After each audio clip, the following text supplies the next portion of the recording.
Hello everyone, welcome to my new vlog साथीहरू अनि new YouTube channel साथीहरू।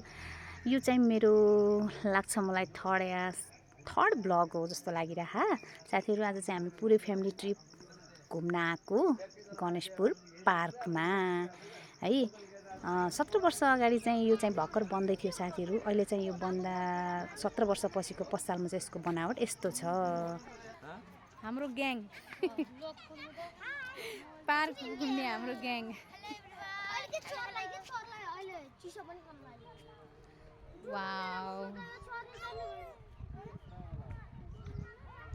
घुम्दै घुम्दै चाहिँ यसो मलाई भिडियो बनाउन मन लाग्यो, थोरै टिकटकमा फेसबुकमा पोस्ट गर्नको लागि।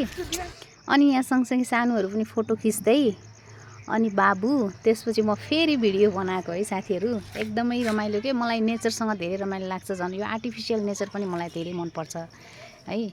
यहाँ चाहिँ यति धेरै बिजी है। अनि सँगै साथी मेरो छोरा चाहिँ त्यहाँ पानी देखेर पानी हेर्न जाने भन्दैछ है।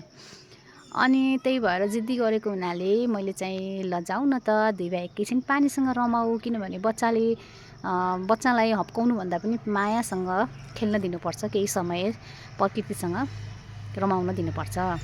अनि दुई भाइ यस्तो मस्तरी रमाए साथीहरू। मलाई चाहिँ यो भिजुअल पछिसम्म याद हुन्छ भनेर सुट नगरी मन लागेन। अनि मैले चाहिँ सुट गरेँ अनि उनीहरूको रमाएको भिडियो चाहिँ बनाएँ।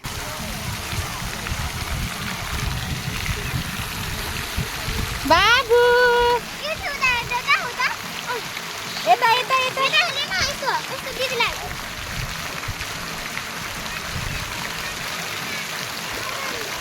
रमाइलो दुई भाइको माया प्रेम देखेर चाहिँ साथीहरू मेरो छोरीलाई भिडियो बनाउन मन लाग्यो अनि मैले उसको भिडियो सुट गरिदिएँ।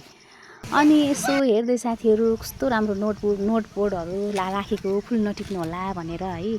अनि साथीहरू हेर्नु न, सानो मान्छे कस्तो खेलिरह है, धन्न लोट्यो भने। अनि त्यसपछि मलाई वरिपरि सर चिसो हावा लागेको, त्यहाँ मान्छेहरू रमाइरहेको बसेको देखेर है 17 वर्षपछि आउँदाखेरि चाहिँ गणेशपुर पार्कमा यति प्रगति भइरहेछ देखेर खुसी लाग्यो।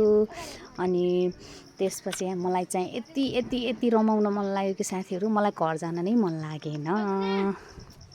तर के गर्नु, समय भइसक्यो साथीहरू। अनि यहाँको सुन्दर दृश्य अनि वाउ कस्तो राम्रो फुल, त्यसपछि अनि हाम्रो गौतम बुद्धको स्तूपको मैले राम्रो भिडियो फोटो क्याप्चर गरेर चाहिँ लिएँ साथीहरू। अनि चाहिँ मेरो घर जाने टाइम पनि भयो, अटो पनि बोलायौँ अनि हामी चाहिँ घर जाँदै।